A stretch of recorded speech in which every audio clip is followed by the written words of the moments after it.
What if the real battle isn't around you, but in how you see you? In our last video, we established something shocking. Satan does not see you the way God sees you. He sees you the way you see yourself.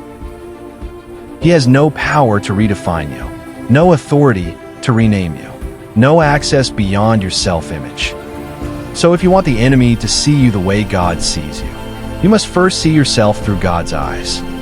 If he could see you the way God sees you, you'd be unstoppable. So how do you align your vision with God's? It is through the Word of God.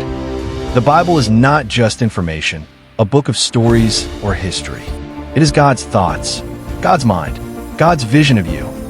Every promise, take it personally.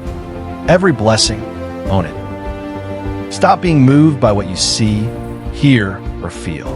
The five senses report limitation, but God's Word declares endless victory. What the five senses tells you is temporary. What God tells you is eternal. Change your lens. Change your vision. Change your life. Because the moment you see yourself through God's Word, everything else has no choice but to align. And trust me, God's version of you, it's the upgrade you didn't know you needed.